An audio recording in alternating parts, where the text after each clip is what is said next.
Hello, I'm John Fee, Bread for the City's board president. I'm proud to represent an organization that is not only there to help people in our community with food, clothing, legal representation, social services, and medical care, but that also provides social programs, a jobs training program, a women's empowerment program, for two examples.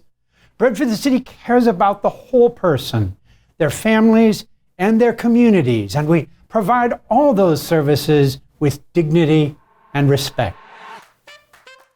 We can't ignore that in each area of our work, throughout our entire wraparound service model, we encounter systemic barriers to lessening the burdens of poverty.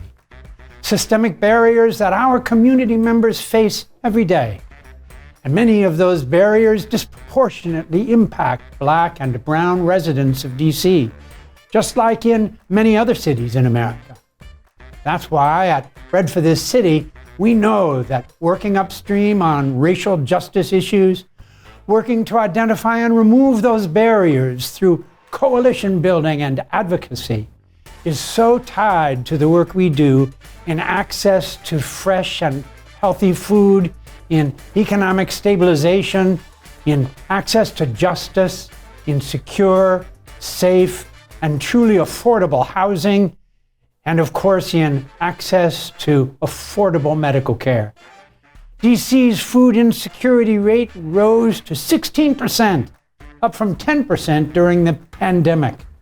In DC, food insecurity is highest among children and older adults.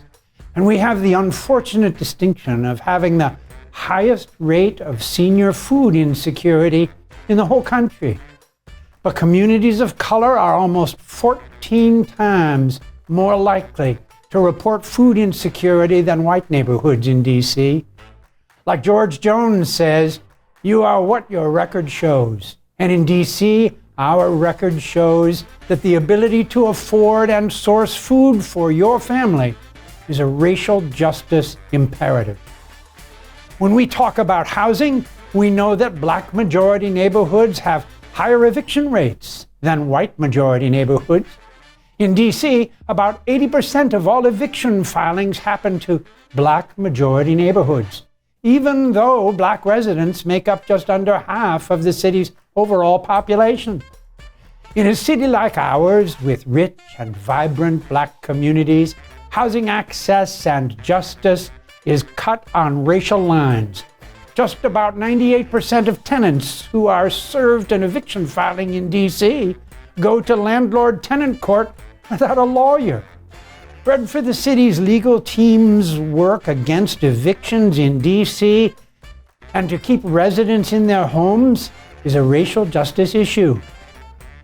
Many learned about health disparities and the social determinants of health for the first time during the COVID pandemic.